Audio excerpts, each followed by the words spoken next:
How do you think his drinking impacted you growing up? Yeah,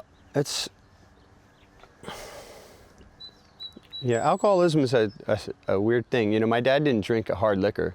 He just liked to drink beer, but he would drink beer all day long, and he would think he had 2 beers, and he could barely walk, you know. And, you know, he wasn't like abusive to us or anything like that. It wasn't like some crazy drunk dad. It was just like, my dad was like the fun drunk dad, in fact. He wasn't a sincere guy very often, but when he was, it was very sincere. You know, there's a really fun side to my dad. I think everyone, to a man, probably almost every single person my dad ever met, they liked him. You know, but some people didn't, you know, think he was the greatest guy towards my mom, and he was,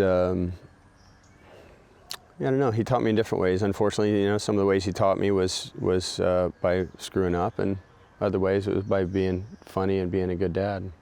How well do you recall sleeping on the concrete driveway? Oh, that's One night like when you- yesterday. Yeah, I remember that really clearly. What do you remember from it? Well, my parents would get in these sort of knockdown, drag-out screaming fights once in a while.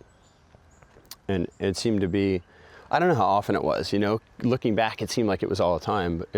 But it might have been like once a month. I don't really remember exactly. There was just one time I remember it was getting really bad, and we were supposed to go to the mall, and I was really excited. We were going to go to the mall right after dark. And so we were getting ready to go outside and get in the van and drive, and they started fighting, and I just remember them just screaming and screaming and screaming, and next thing you know, I realized we weren't going to the mall because it was almost 9 o'clock, and the mall closed at 9, and this probably started at like 6 or 7. And so my brother and I didn't want to go back in the house, so we just like laid down on the concrete. I remember just laying there on the concrete, kind of my eyes open, but trying to go to sleep, and just listening to them scream and yell at each other. Your dad passed away 62 years old after battling cancer for a couple of years, and from what I read, you were angry at him for a long time.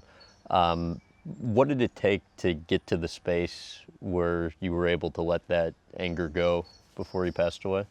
In my early 20s, I realized I had a lot of anger with my dad. I remember, particularly in '95, I was 23 years old. I remember just having like nights where I'd go to sleep and I'd be so angry at my dad. And I talked to my mom about it one time, and she said, she goes, you know, well, what do you want to do about it? I said, I don't know, I just want to talk to Dad. I want to like ask him these things. She goes, look, you can do whatever you want, but you're probably not going to get the answer you're looking for, you know? She's like, I know your dad so well, he's probably not going to answer it in a way that's going to answer anything for you. You got to answer it yourself. What do you want to ask him? I don't know, just like why he drank so much, or, you know, why he was the way he was, or, you know, I don't even really know. I just had this anger towards him. And I think my mom saying that kind of resolved that for me, because I think I realized it was probably true. You know, he probably couldn't answer things for me that I needed to answer for myself.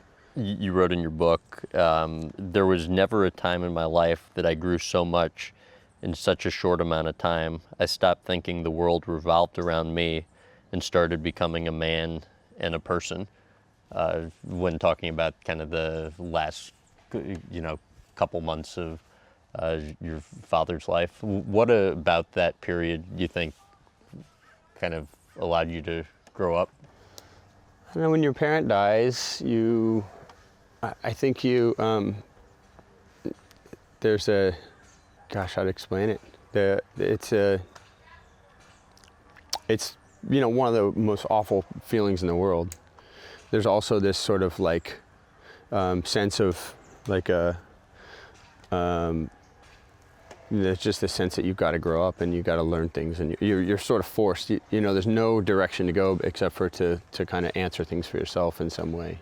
There was always that sense that one day I'll ask my dad this, or one day he'll tell me this, or I'll learn this from my dad. And you know, there's not a whole lot of things that I look back. Usually somebody says, most people think back on their dad and they go, my dad taught me this, my dad taught me that, or he used to say this. And when I think that about my dad, I just think of all the funny things he used to say. My dad he never sat us down and said, listen, kids, you need to, you know, do this with your lives. So in fact, he was almost completely hands off in that way.